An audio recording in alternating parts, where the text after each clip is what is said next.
So this week on the Any Given Runday podcast, we have Irish elite runner and mountain runner with numerous wins, including the Maurice Mullins Ultra in 2018 and a triathlete, all turned into an Elite 15 Hyrox athlete and coach and previous world record holder in Hyrox.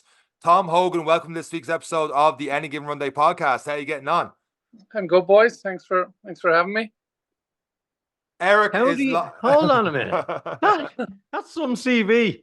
It actually made me feel very old there when you said 2018. I was like, Jesus, that long ago. There was so many results you've won on IMRA that I was trying to pick out the ones that I knew of. There's probably other people listening go, he's done this, and that, this as well. But we've had people do the Mullins one, so I thought I'd bring that up first. Yeah, there's a lot of stuff you've done over a couple of years, but I was listening to you on a different podcast, and in 2012, Ireland had one of their best ever Olympic results in terms of boxing, did very well. I think it was here Katie Taylor won gold, but in running, particularly marathon running, they didn't do that well. And in 2016, we had a lot more marathon runners in. Bridge that gap to me in terms of the training. What happened there? Yeah, then after nobody, I believe, qualified for London 2012 for the marathon from Ireland, male or female. And pretty sure that's right. And a couple of guys got together, Jim Ogney, who was the director of Dublin City Marathon, and a couple of others got together, Jerry Kiernan and Eamon Coughlin, all those guys were kind of involved. And they set up what was called the Marathon Missions to basically make sure that didn't happen again, that they would qualify people next time around. And I suppose the big thing that was happening back then is probably still happening now. I'm not really on the running scene anymore, but nobody wanted to race each other. There was a few pounds to be had at races at the weekend, and it was easier to just go down and jog around at 80% and pick up easy money and avoid all the other people who could do the same thing. And that's what was happening, basically. People knew where people were going at the weekend, so they would go to a different one, just pick up some handy money. You never really had to push yourself to the max. But like, it was to the detriment of the sport, because for a sport to really thrive, the top guys have to be battering the shit out of each other on a regular basis. And that wasn't happening. I think that the whole Marathon Mission thing was basically get everybody together who had the potential or who could offer something to the program, get those guys together once or twice a month, get them battering each other a little bit, but also like make them all realize that the few pound on the weekend shouldn't be the goal. You know, that people could get to an Olympics or get to a World Championship if they actually all work together. You keep saying they and those and all the rest, but you were involved in this. You were doing some of the running. Am I right in saying that? So you're like, your CV must have been pretty good if during those 4 years you were doing those runs up in the Phoenix Park at that time. Yeah, I had ran the 2:26 in Limerick, and that's when I got asked to kind of go into it. And I had, like, I suppose down in this area, I'd have been winning any of the kind of 10Ks, 5Ks, half marathons, anything that was on the road down in this area, I would have been winning at the time.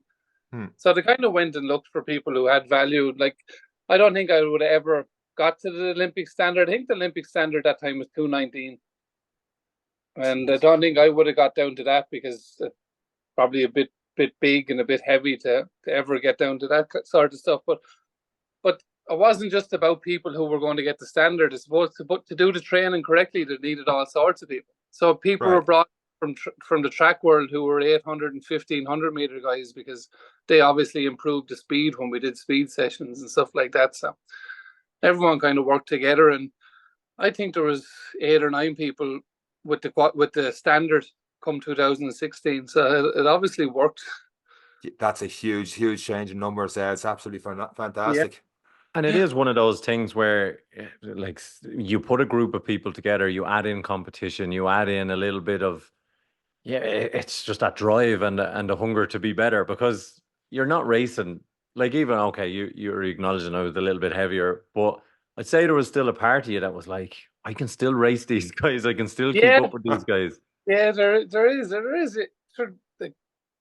Iron sharpens iron, isn't it? It doesn't matter what the sport is. You get competitive people in a room together, and the standard just instantly rises. Like, if you go out on your own every day and you have that day where you feel tired, well, you just kind of ease back a bit.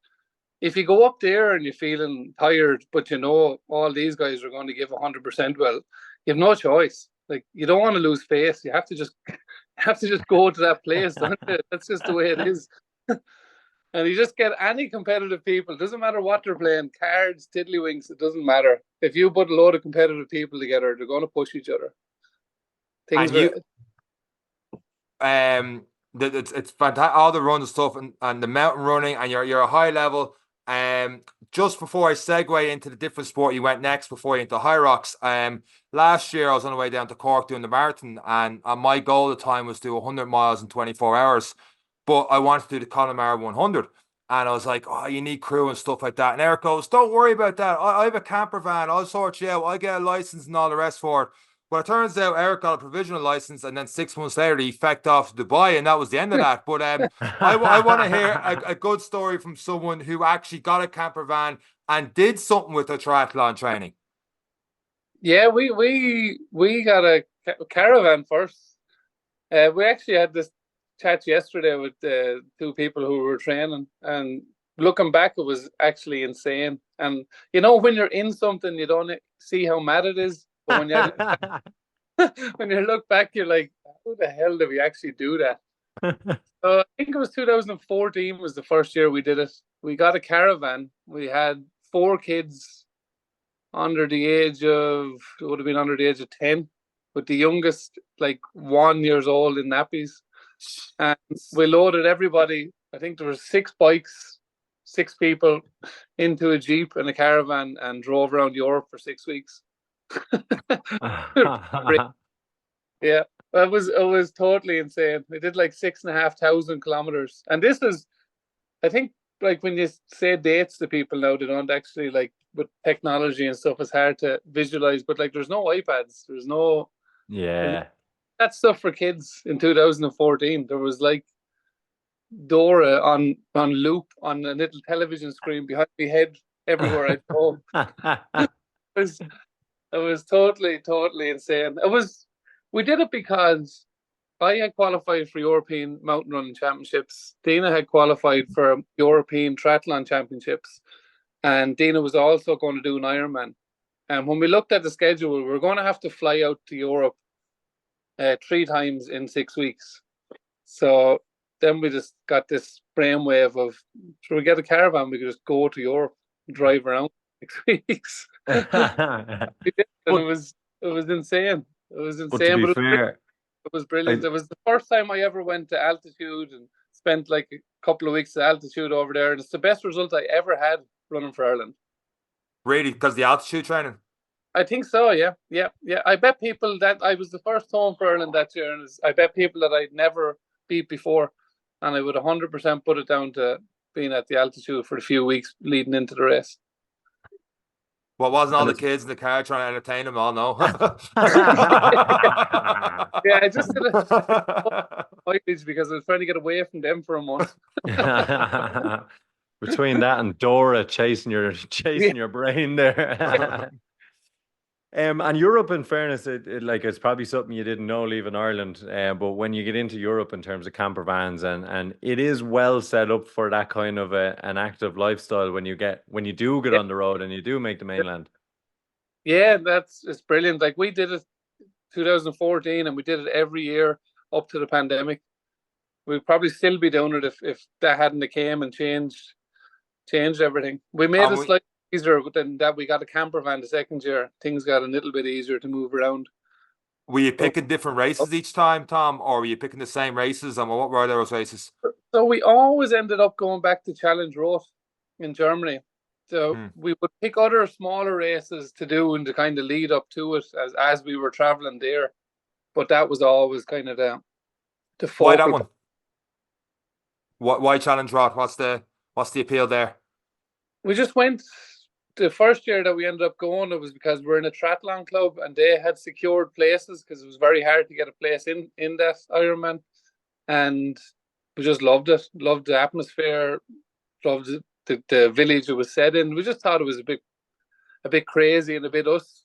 Just really small village in Bavaria where not much happens for the whole year. And then 250,000 people descend upon it for a weekend. Have, Sounds like absolute carnage.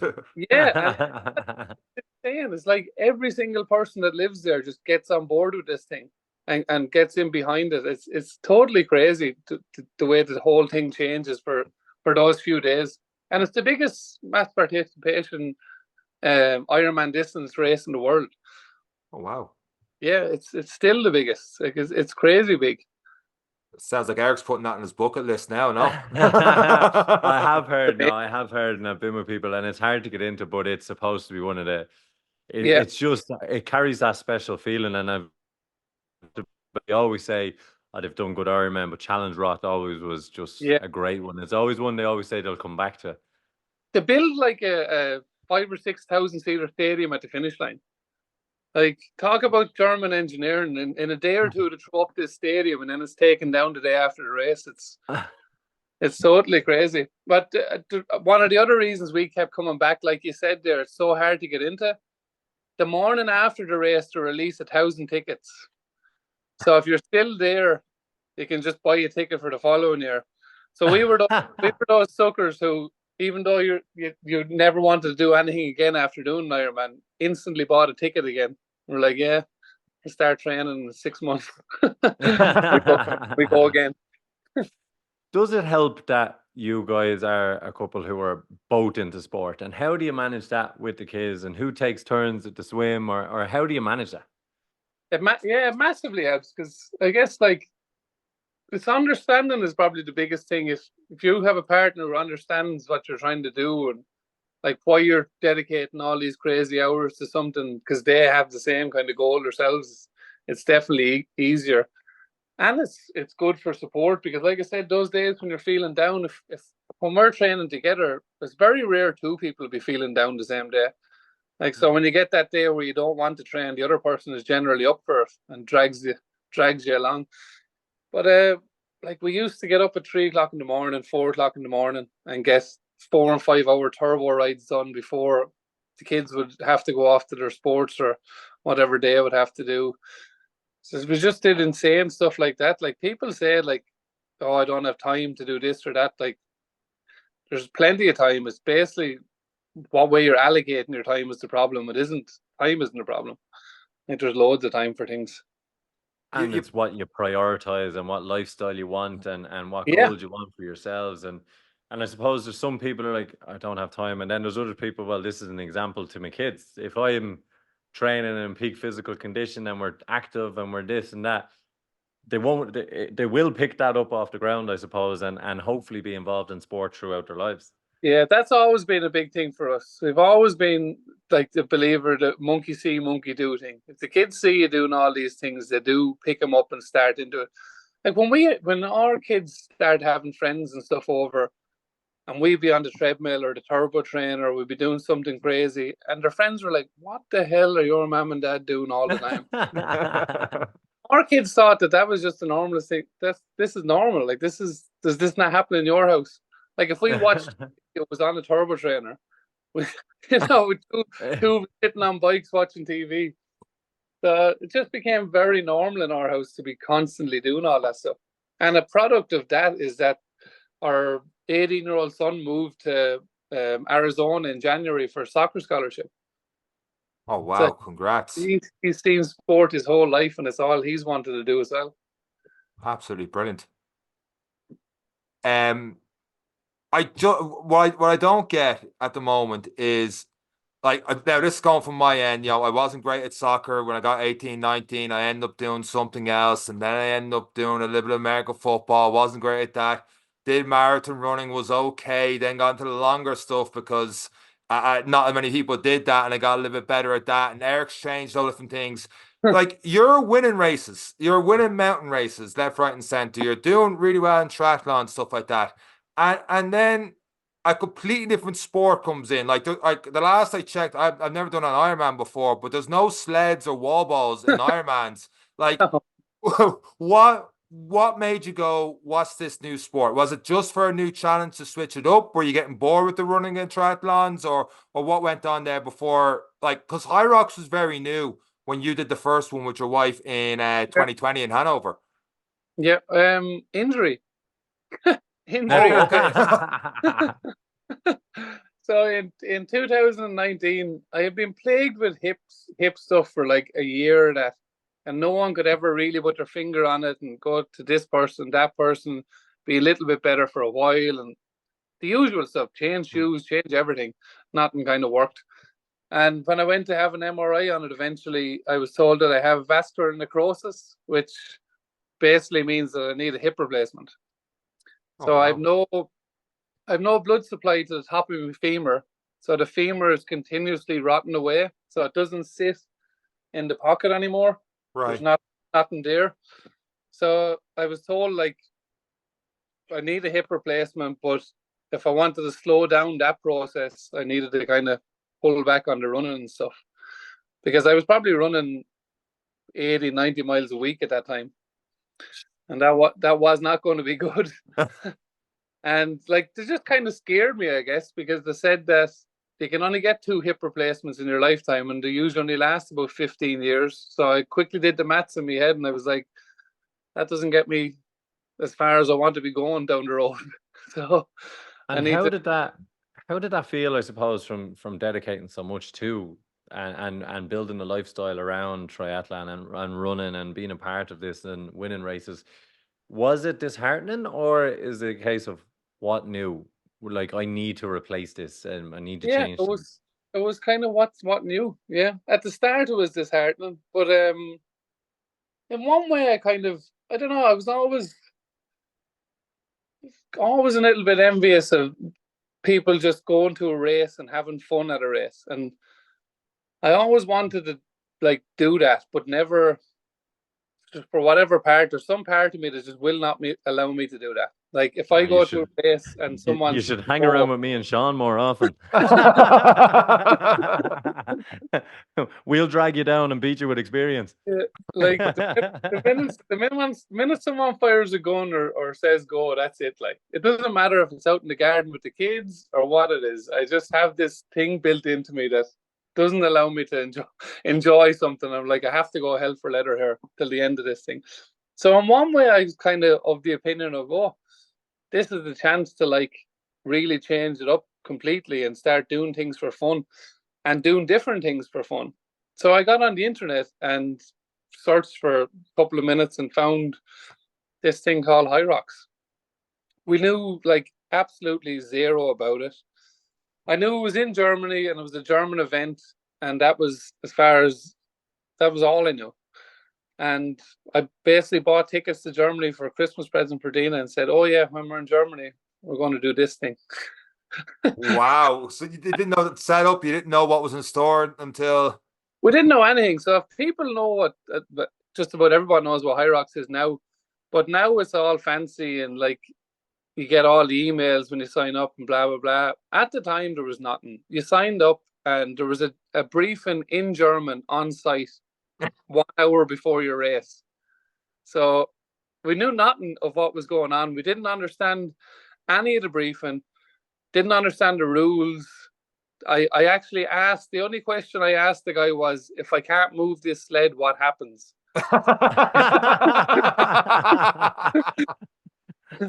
And is it the same? Was it the same setup then that it is now? Has Hyrox never changed? Was it pretty much the same, like your 1K run and everything Yeah, else there? We'll get into that in a few minutes. Yeah, it was all the exact same. it was the same exercise. The only thing that was different back then is the lengths on the sleds were longer, so it was 2 25-meter lengths. They've standardized that down to 4 12.5s now, just because it fits nicer into venues and stuff like that.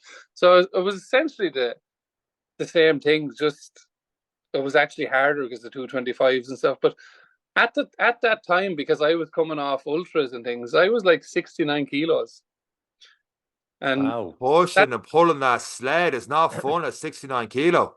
no, like I'm 84 kilos now. That's a big difference. I can see you bulked up for this. And Yeah. how did you find that? Obviously, you were a lean, mean running machine, and now obviously weight is involved. Did you enjoy the transition to lifting weights? Because I know myself, I've gotten back into lifting heavy this year, and I'm kind of like, this is so much more fun than running Yeah, long distance. I actually love. How did you find it? I love this, and I tell everybody like I fell into Hyrox at the perfect time. The sport, one, was only starting to grow, so it wasn't as competitive at that point. And two, we did that race in February 2020. We came home, and like 4 days later, the world shut down. Jeez.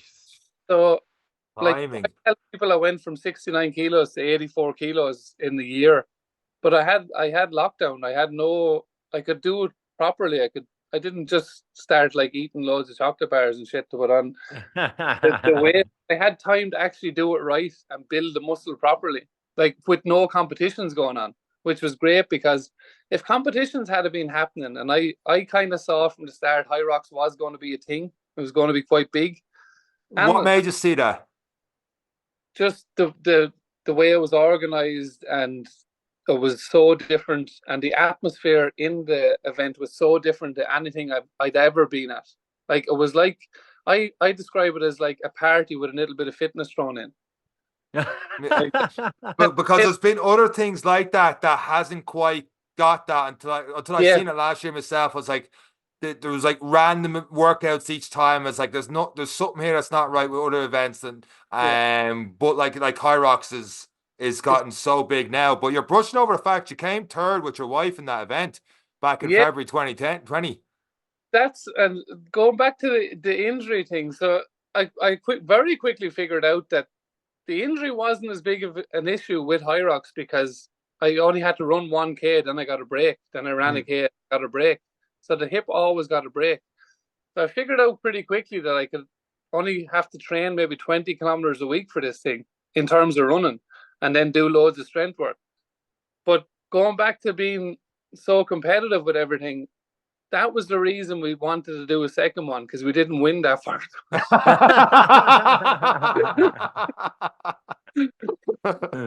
Who was to blame?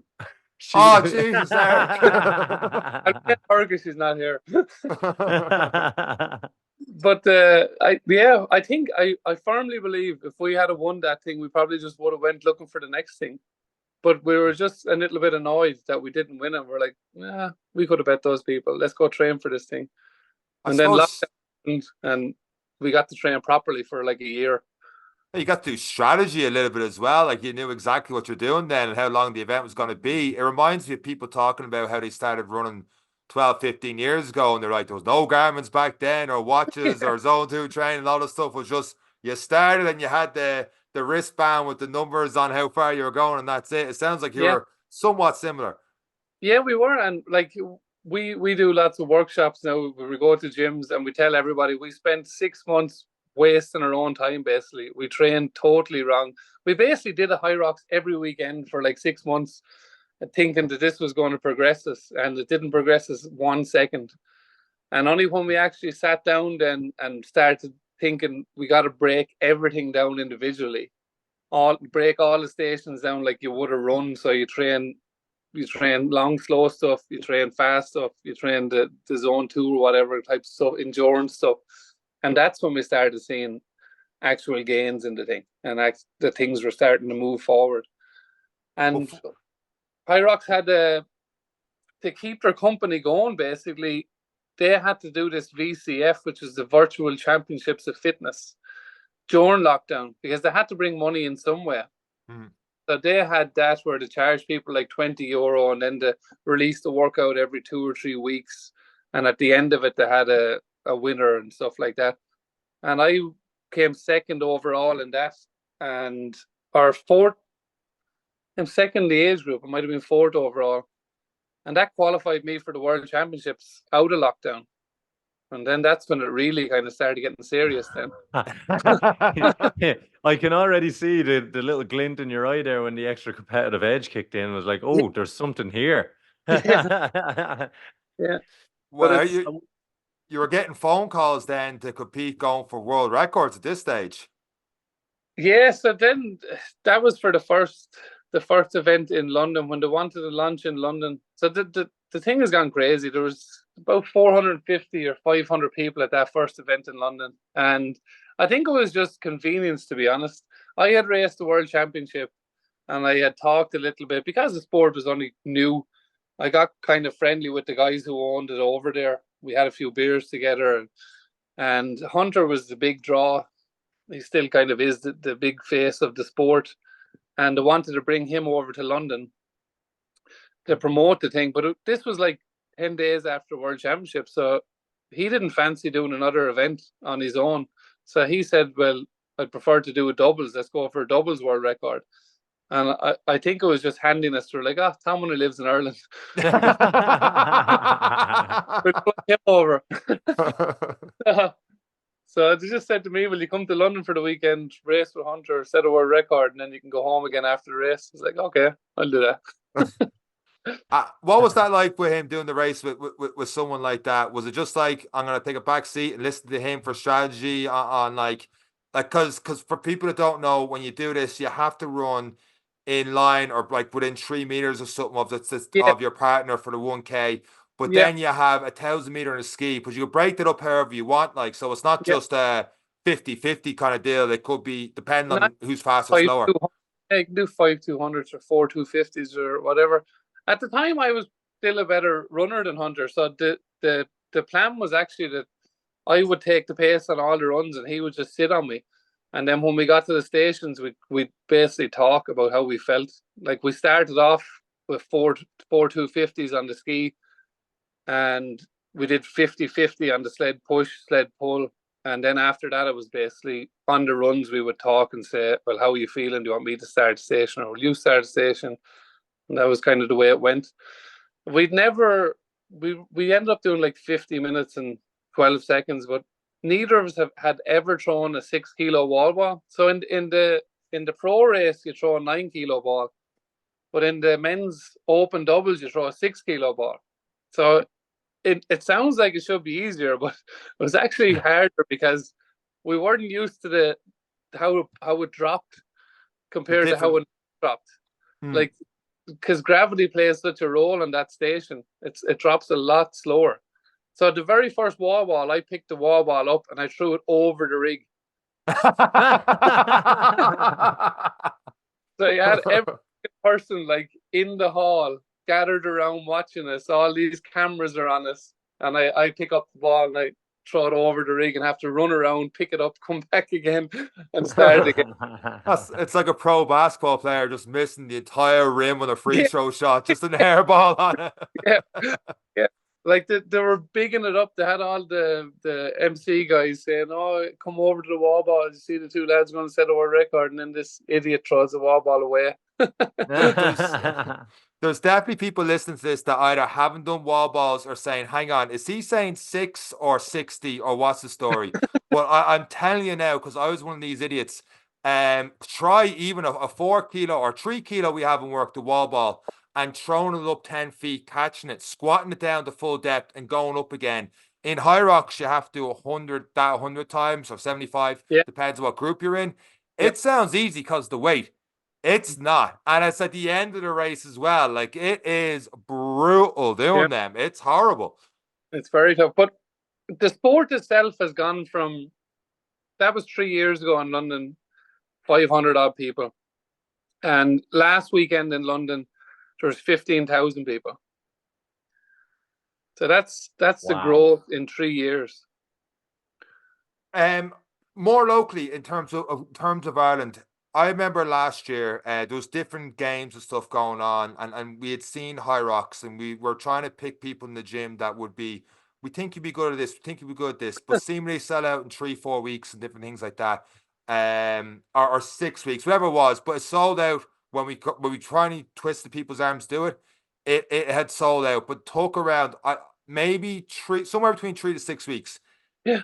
This year, instead of 1 day, it's 3 days, and they sold out as if they were Taylor Swift tickets. Like, they just went bang, gone in an instant. Why has it gotten so popular in the UK and Ireland over the last year, 18 months? It's crazy. It's that whole just FOMO thing. People just don't want to miss out on something that's been talked about and is all over everyone's social media. People just want to go to do one. The only thing that might work against it is when you get that kind of hysteria and stuff, the real people the real kind of fans of the sport who would do 8-10 races a year, if they can't get tickets, well, then you end up losing those people to the people who will only ever do one event and then they'll never come back because they just want to tick a box. It's like loads of people who just want to do one marathon just to say exactly I did. it. And if Hyrox don't put some sort of system in place to stop that from happening, I think the sport could suffer a little bit. Like Birmingham sold out in 15 minutes and almost 20,000 tickets. That is an insane amount. It's absolutely crazy. It's scary because obviously we feel like we're figuring out the other elements of sport, the triathlon, where we're only figuring out Ironman, and then obviously there's this new element here. It also helps that the majority of people who are doing this are shredded wheat as well. Let's call a spade a spade. So when you're looking at the Instagram of me and Sean going for the run, very well, Sean is definitely a better version of than I am. But what did you think was like? Is it as well that peak physical all round condition that people are looking for and striving for? Is that a big pull to this kind of sport as well? Well, I think the tops off thing is a big pull to it, Jay, because Instagram looks better when everyone's top is off. But what I will say about all those people is they're not the people who win the races. The guys who look like they walked off the cover of Men's Fitness from Men's Health magazine, you won't see those guys on the podium. Like, they can't run. And at its core, Hyrox is a running race. It doesn't matter how fast you are at the stations if you can't run. Like, the biggest gains are made on the runs. At the very top of the sport, in the Elite 15 level, like, the station times will all be probably within 5 and 10 seconds of each other. It's only really on the runs where you can separate some time with people. And now that's getting down to, and this is kind of funny when you talk to runners because you tell them it's all like they're running 330 kilometers now, and you're like, 330 kilometers, that's slow as anything. But after coming off of a 50 meter, 200 kilo sled, 330 is phenomenal to be running. To your point, I was in Dublin most of the day actually last year, and a lot of them with the t-shirt off, they were on the burpee broad jumps. I say on that station, lying would be more appropriate, just lying on that sweaty floor and just having nothing in them. And you could tell it was the lack of running had got to them. They had overlooked the running. For people listening to this that are doing Hyrox in November this year, and I know you're definitely closer to it. You definitely need to switch up your runs to get different interval runs. But I'm talking about those doing for the first time, building up a base that haven't done much running, maybe came from a gym background. Do you think they need to be near a 12, 16 kilometer base and then build on that? Or is that too high? Or what would you recommend? They would need to build up to at least once a week doing a 90-minute plus run. Like, yeah. Because a lot of them, especially if they're doing the first Hyrox, the average Hyrox finishing time is 1:35. So if you can't go out and run for 90 minutes, you're not going to be able to do a Hyrox for an hour and 35 minutes. Like, it's just not going to happen. Runners actually have it easier. If you're coming in from a running background, it's a much easier transition than from, say, a bodybuilding background. Those guys do not like to run or move at all. Runners can easily put on some weight. Like, it's quite easy to put on a little bit of weight. Whereas if you've never ran, and like, it's that, like that t-shirt, isn't it? My sport is your sport's punishment. Like, that is that's how lots of those guys look at running. It's a punishment. Like, they just don't enjoy doing it. So if you like running, I think it is the perfect way to come in. And it's very funny that I talk to lots of people, and people see Hyrox as this brand new sport, which it kind of is. It's only been around since 1997, which were like, they were very small, localized German events to kind of get it up and running. But because it's new, they look at this, like the Elite 15 people, and they're like, oh, well, like they got there in a year. Like me, say, like I was there from the very start in the Elite every year. Like, well, sure, he got there from the start, so I can get there in 6 months. But what they're failing to see is, like, I had 20 years of endurance behind me, and every single person in that current Elite 15 has 10, 15, 20 years of an endurance background. Like Alexander Ronkovic swam for Austria. Like he told me that he used to do like 100 100ths off 1 minute and 10 seconds. And like, that's my the God. quickest thing I've ever heard. That is phenomenal. It's insane.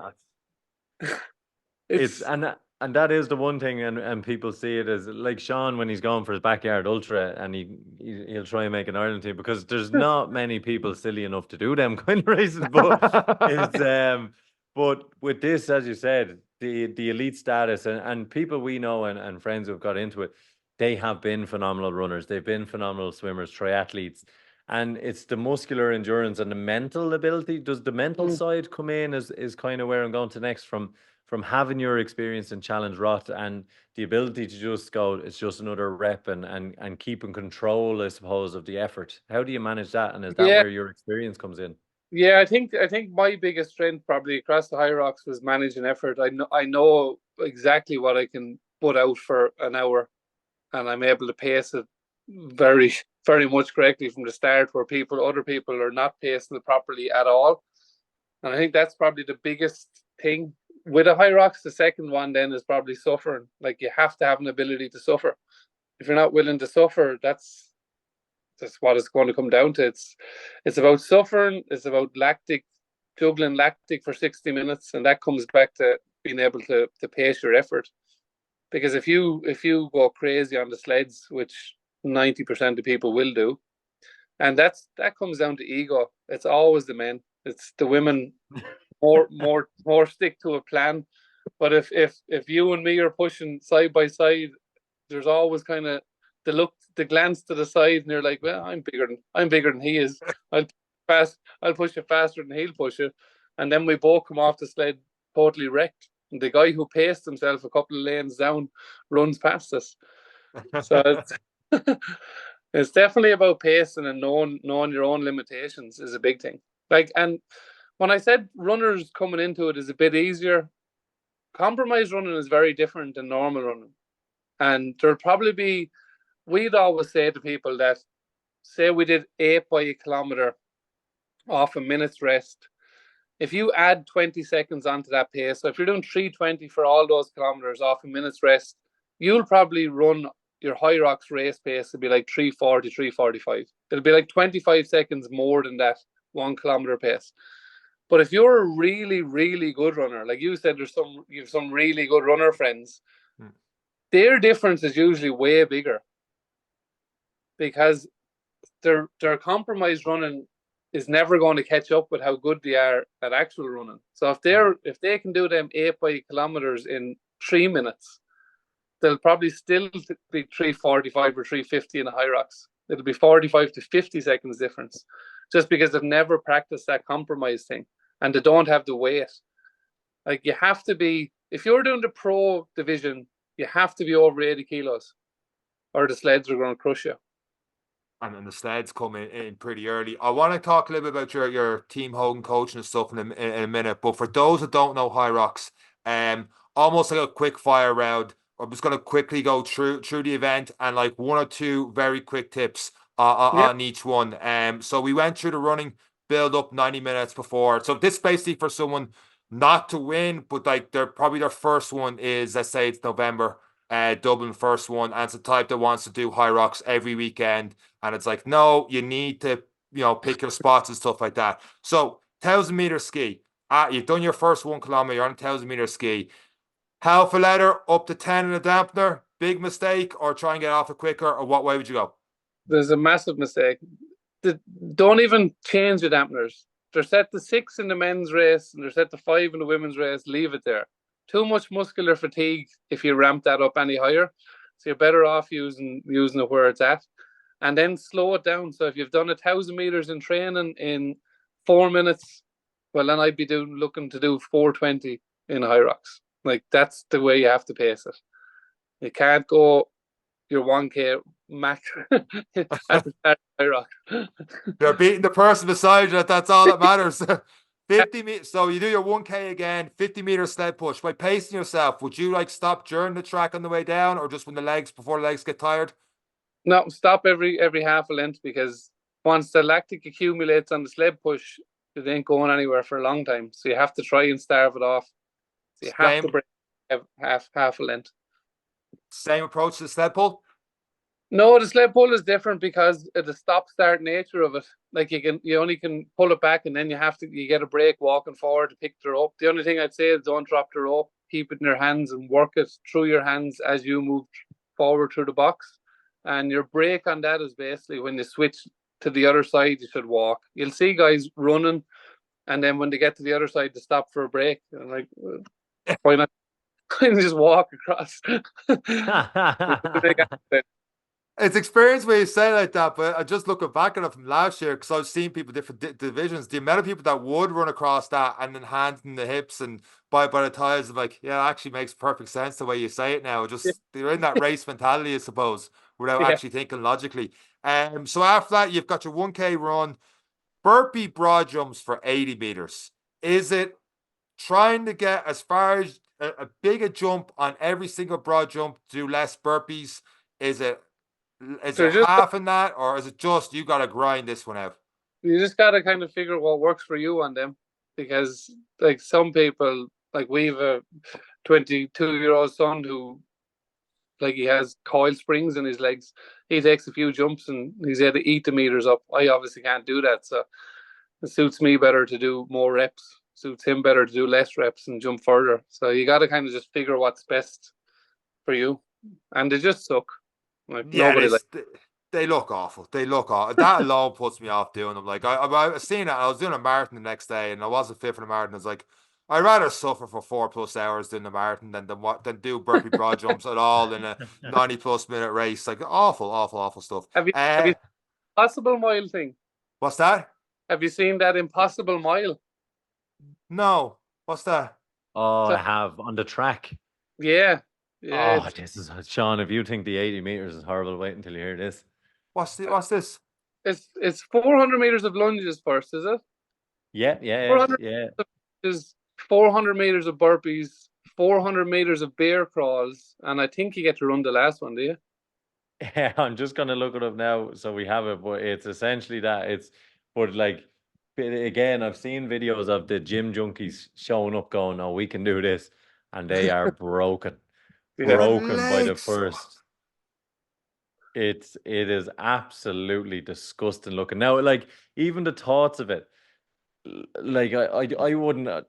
Maybe you're different. I don't know if I'd even attempt it, because I know I after 200 meters of one of them, I'd be like, I can't make it around. Like, if I was able to split it into 50s, perfect. But you're not allowed change until you finish the 400. Yeah. Like, it's absolutely disgusting. Is this just a cruel challenge, or is this actual competition? I've seen it lots of places lately, so it must be. It probably started off as some crazy challenge, and now someone is like, "Okay, I'll make a competition out of this." Do it. We'll charge him to do it. While Eric's looking that up, 1,000-meter road, and after you somehow got through the burpees, same thing as the ski? Yeah, you just slow it down and kind of take stock of where you're at that point. You have 20 odd minutes to go, so it's kind of a good place to. And lots of people actually take gels or take jellies, or if they're taking on some sort of fuel, they'll do it there. Stage. Next one then, 200 meters fabric carries after another 1K run. Is this just grab on, hold, and just march it out? Like, there's not too much to that one, really. Just focus on grip strength. Yeah. Race it. Yeah. Sandbag lunges for 100 meters. This one is probably the one where the burpees, they were lying on the ground, but I couldn't see. But because people were standing, that you could see them having a conversation face to face with God in this one. Just seeing how far they had to go, and just being like, and I'm thinking the people are probably listening. I'm like, how are they still going and pushing? There's just phenomenal stuff to keep driving through that.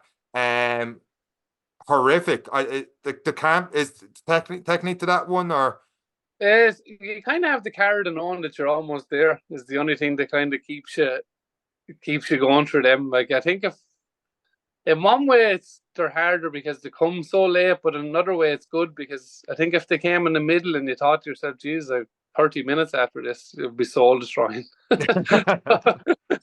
It's that you kind of know I'm almost there. I just got to get this done. It is just a war, basically. Like when it gets at that stage of a race, it doesn't matter what the race actually is. When you get down to the last kind of mile or whatever, it's just a war, isn't it? It's just how much can you actually beat yourself up at that point. That's all it comes down to.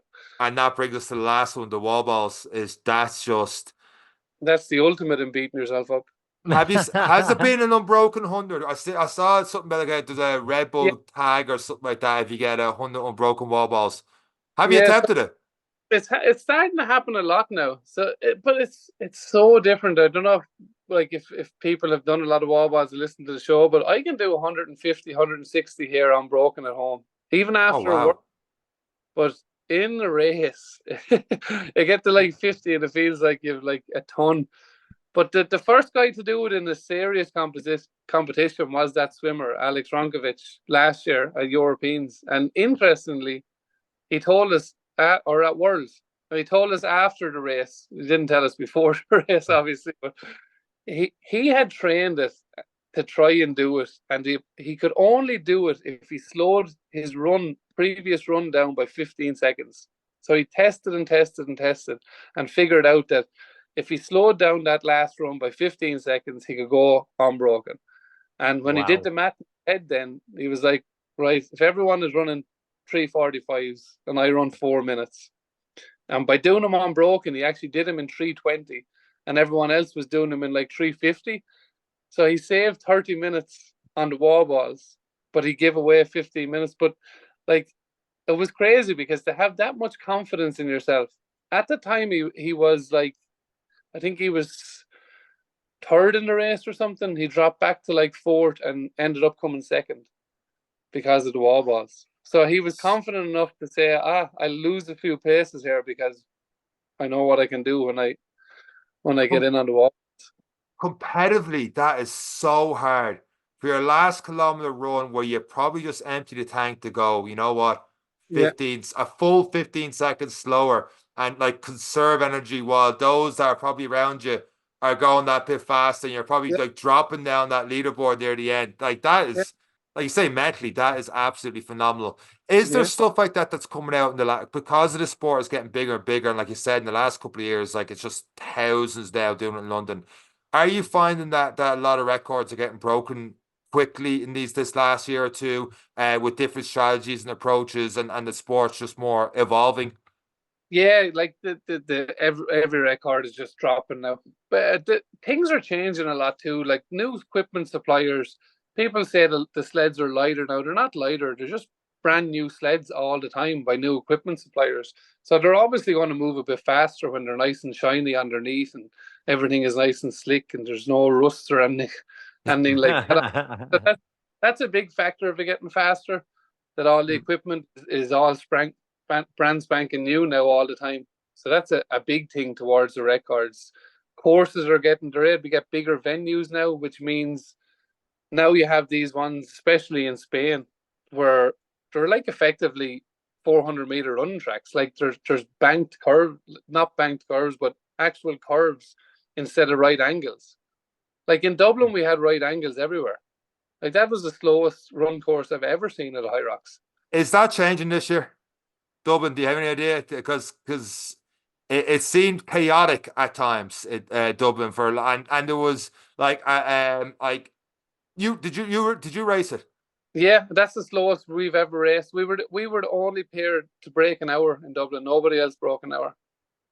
How many times did you almost go through a spectator on like the crossovers and stuff like that? Because I had to crossover a fair few times, and so I saw that place a lot. Like I was doing a bit of social media and stuff for the gym, but seeing people just be like thinking they were more important than the people actually doing the race, and one or two were going through them. I was like, fair play. You probably should have dropped the shoulder and hit them harder because like you're doing an event. Like it's like just the lack of self-awareness of it. I'd say that was an and then trying to counter laps and everything else going on. It must have been a hell of a struggle. It was I thought the worst kind of run event. And it was funny because anyone who'd been to an event on the continent or in the UK came away from Dublin saying that was a bit of a shit show. And everyone who was a first timer in Dublin was like, "Oh, that was fantastic. This was great."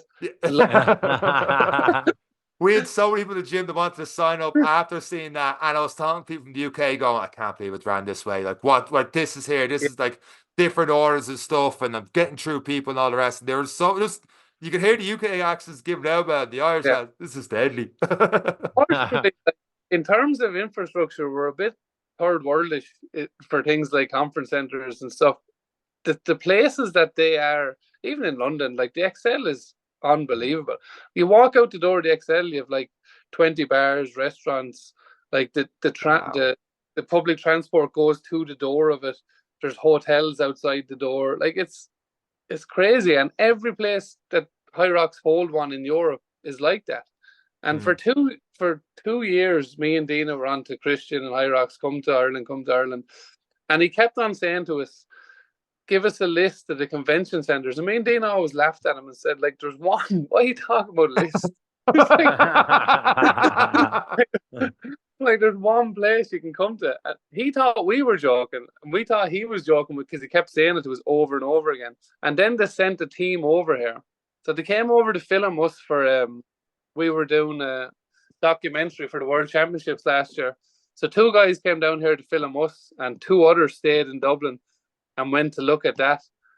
And I talked to Christian after about a week later, and he's like, "Nah, that place can't happen. You've got to have some."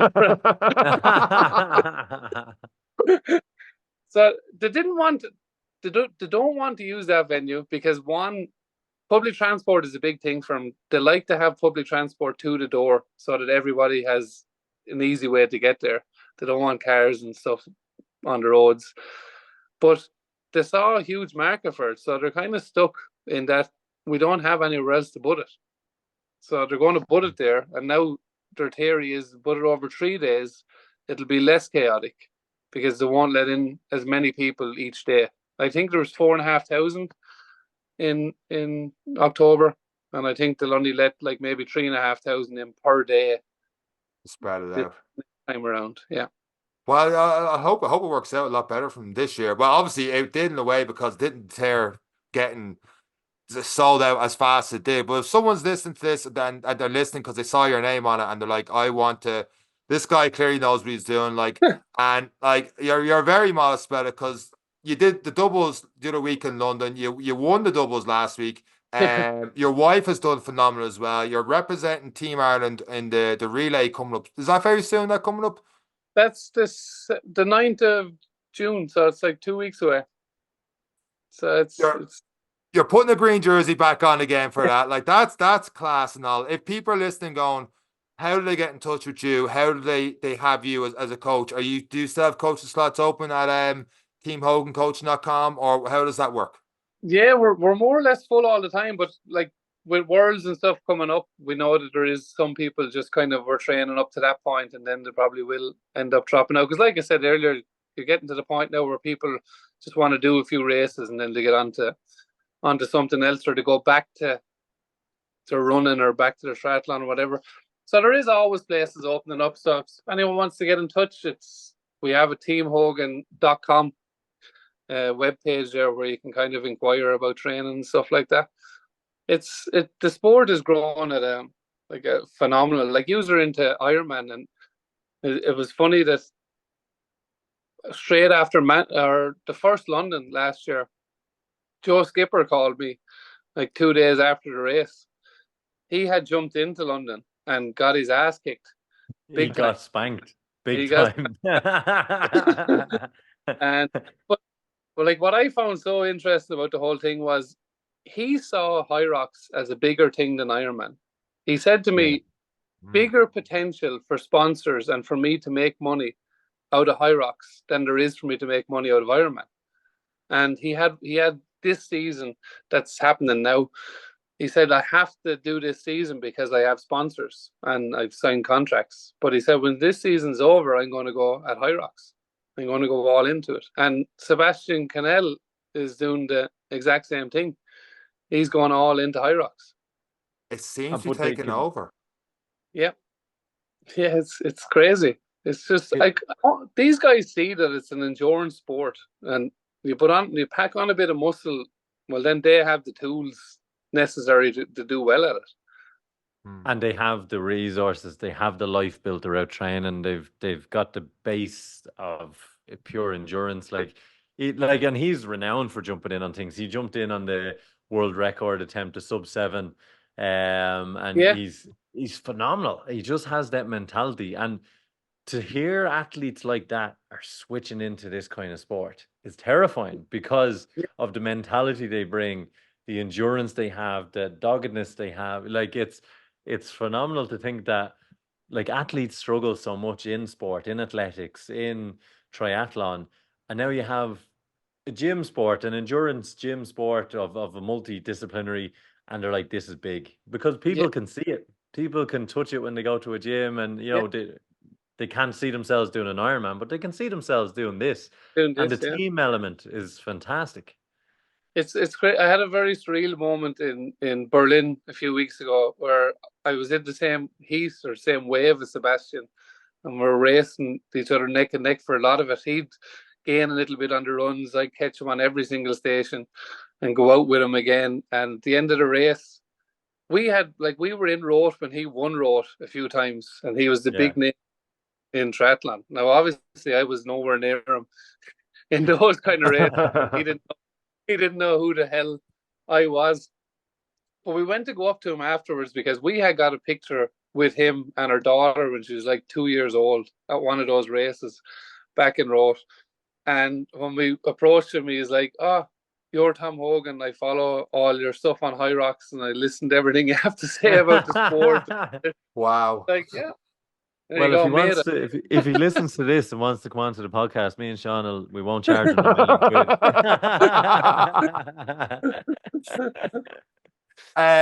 I'm conscious we've had you nearly an hour on the podcast, Tom. Wrapping this one up because you talk about how marathon runners have gone towards Hyrox. You've talked about how Ironman as well. I've seen retired Premier League footballers as well. I want to say John Terry, but there was definitely one or two footballers. Was it John Terry, wasn't it? Yeah, because I think the lady who trains him does a lot of Hyrox, and that's how he got involved. But the guy who won Doha, I want to say last week, so many Hyrox every week now, I lose track.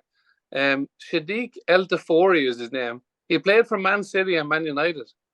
Wow. That's class. Yeah. One we haven't mentioned. And I might get you a bit of a rant to end the podcast on. You haven't talked about the fittest men on earth, CrossFitters. Have you seen many of them on the Hyrox circuit over the last couple of years? You're just trying to wind me up now. Yep.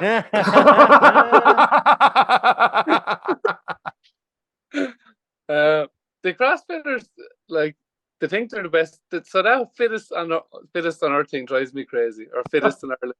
Because, like, how can you say you're that? It doesn't make any sense to me. Like, I could argue I'm it, and some cyclist could argue he's it, and then a runner can say he's it, and the boxer can say he's the fittest, and swimmer. It doesn't make any sense for a start. So to claim you're the fittest in the world or the fittest in the country is just stupid. But the CrossFit guys do quite well. Like, I will say this, they're impressive for the size that they are. Like, when you see the top CrossFit guys coming into Hyrox, like, they can move. They just can't move as well as the top Hyrox guys can move because we're probably 10 kilos lighter than they are. And they'll never close the gap for a top level CrossFit guy. Like, who's the guy who was banned for drugs? Ricky Garrard. Like, he did Sydney this year. For someone like him to close the gap, he has to lose probably 15 kilos and dedicate a year of his life to running. Like, and they'll never close the gap if they're not willing to do that. And they won't do that. Like, they just will not do that. They lose all their Olympic lifting kind of things and all the rest. The weight lifts weight, and that's dropping if they unless they commit themselves to Hyrox only. But it sounds like some are doing it just to prove a point, I suppose, or maybe that's my negative thinking of CrossFit athletes as well coming over. I think we're never going to CrossFit Athlete the podcast, are we, Eric? No. I think that they thought that they would be able to just transition over and like win the races. Like I raced in Basel the start of last season, and some guy he'd won like the Switzerland Championship 7 years in a row. He's fittest man in Switzerland for 7 years, and he'd been to the games and stuff like that. And he was with us on the first run. He murdered the ski. He got out like 10, 15 seconds ahead of the rest of us, and then we never saw him again. Like he disappeared. So Tommy Tyrrellski just went straight into a ditch. He took a right corner too hard and just was gone. It's like, I don't know, you can't just take the sport on as, like, if you're a good half marathon runner, it doesn't necessarily mean that you're going to be able to smash an ultra. Like it's a different beast. And if you don't treat it with some respect and actually train for it, it's going to just chew you up. And I'd say those like the Joe Skippers, those who see the potential in it will make the switch. Those who are clever with following a brand and following a trend and trying to be ahead in their professional career will dedicate that time. And then the others will just have to recognize we just need to stay in our lane and exactly, we are swimmers and they're runners. You know, it's two different sports. And although it can seem similar, like a half marathon and a marathon can seem similar, but it's two different sports essentially. And I think that is what's going to happen, and people will start to have to choose, do they like the endurance side? Like personally for me and Sean, obviously we're way tailored towards the endurance side of things, you know, and the idea of doing CrossFit is just not even next or near anything we'd want to do, you know, and I think it is just going to be that, whether there's healthy competition between the two, but it's still so different. But that's the big draw of Hyrox too. If you have a huge endurance background, you can just do doubles together, and you can get, you know, this is why they're able to pull everybody in from all sorts of backgrounds, because you do a doubles, you just share the load. You don't have to be super strong to move sleds and stuff like that. And their big play is basically to get into TV. Like they know that the real money in sport is TV money. When you get into that. And that's what this international relay is about in 2 weeks' time. So, like, the Hyrox, it's like anything. I find it exciting because I'm in the bubble of it. So I know everyone who's involved, and I'll sit down and I'll watch a race for an hour because I know everybody. I'm interested in it.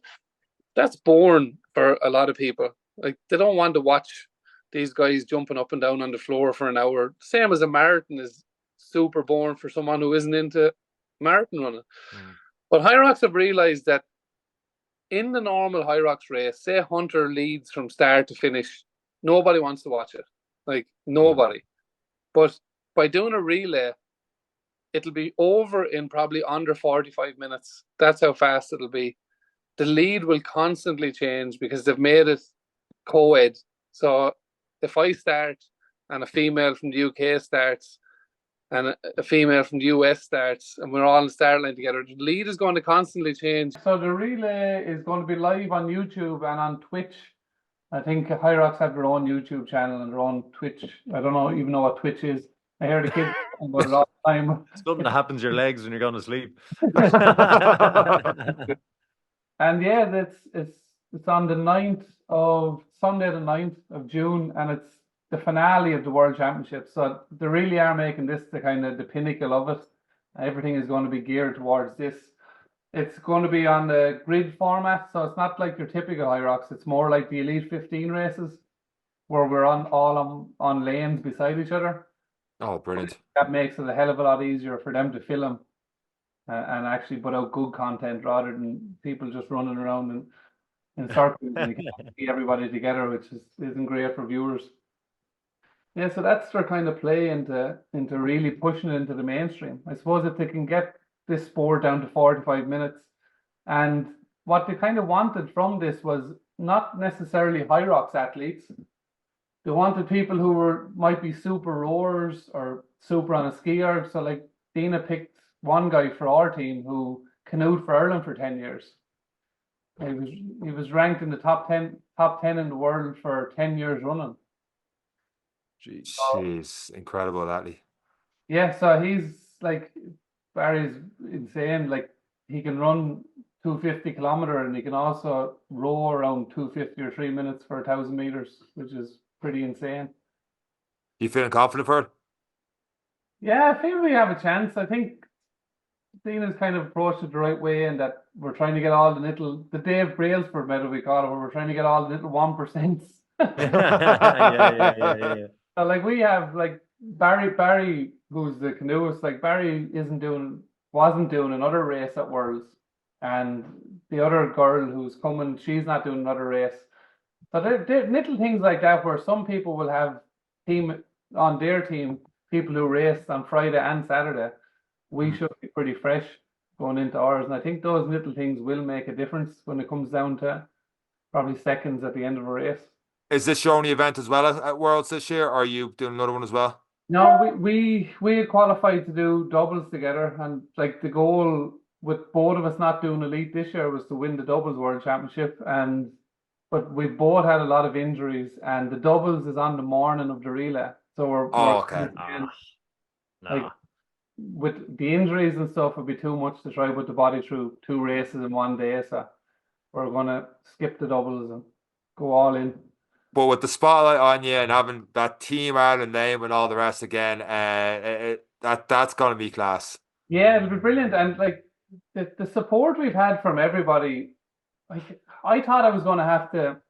We went to O'Neill's for gear, like to see what to make custom made stuff for us, and I thought I was going to have to like explain what Hyrox was, and instantly your one was like, "I know exactly what Hyrox was. We'll give you stuff, no problem."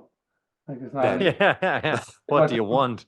Like Ram, who make, I don't know if you've seen the Ram rollers. The Ram are one of sponsors. They're sponsoring like some money for the athletes to travel out and accommodation and stuff, and they give the lads some products. So they've been fantastic. Brilliant. Great to have Irish companies on board behind us to kind of the sponsors, because we could have went to Puma and got gear off them, but I think it means a bit more to go to an Irish company and then to actually produce something with Ireland on it, rather than just have 4 yellow tops from Puma or 4 green tops from Puma or whatever the hell it would have been. And it's more buy-in from the country behind you representing it. You know, it's a representation of us as a whole in sport, and it's what you're doing in this sport and what you have done in sport over the years is absolutely phenomenal. And you are center stage for what will be the next generation of people who don't know anything but Hyrox. And you will be that person that has kind of set the stage for that and has set the standard. Yeah. who became famous from going on a really good podcast once upon a time. But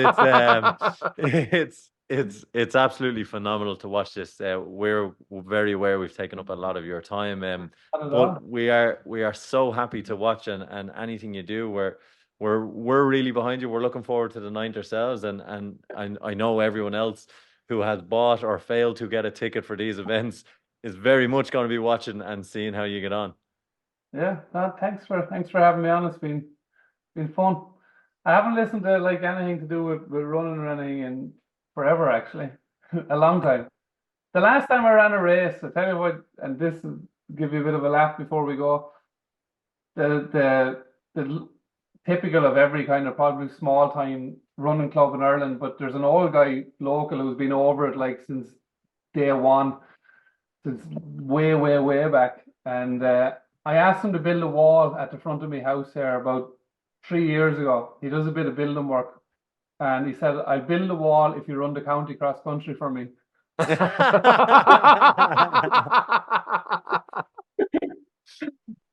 the last race I raced was like, must be 2 years ago now. 2 years ago, because he wouldn't build a wall unless I went down in the middle of December to run around the mucky field. I was like, fine. I hope it's a nice wall.